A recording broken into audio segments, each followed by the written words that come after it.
काका, ये धारा 370 क्या है?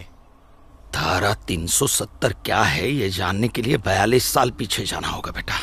अंग्रेजों ने टू नेशन थियरी के तहत हिंदुस्तान के दो टुकड़े कर दिए, एक हिंदुस्तान और पाकिस्तान।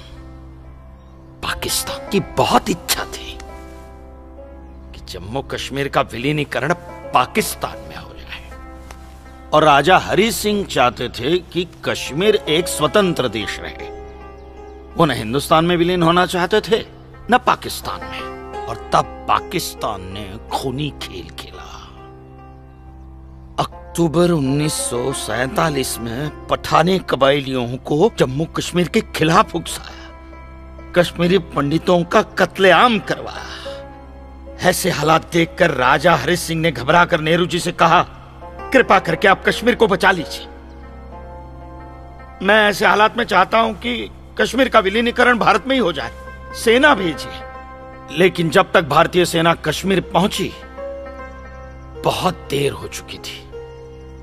न जाने कितने कश्मीरी पंडितों का कत्लेआम हो चुका था। कश्मीर का 1/3 हिस्सा पठानी कबायलियों ने अपने कब्जे में कर लिया था। लेकिन अपनी इस नीच हरकत के बाद भी पाकिस्तान बाज नहीं आया। पठानी कबायलियों और भारतीय सेना के बीच युद्ध जारी रखा पाकिस्तान ने। संयुक्त राष्ट्र सुरक्षा परिषद के 3 सदस्य आयोग की रिपोर्ट पर 13 अगस्त 1948 को पठानी कबायलियों और भारतीय सेना के बीच युद्ध विराम घोषित हुआ, और यह तय किया गया कि कश्मीर समस्या का हल जनमत के आधार पर ही होगा। सितंबर 1951 में मताधिकार के बाद एक बार फिर जम्मू कश्मीर के भारत में विलय की पुष्टि की गई, मगर इसी दौरान शेख अब्दुल्ला ने अपने हाथों से धारा 370 का ड्राफ्ट तैयार किया और नेहरू जी को सौंपा। सरदार पटेल और अंबेडकर साहब की मर्जी के खिलाफ 1952 में नेहरू जी ने इसे लागू भी कर दिया।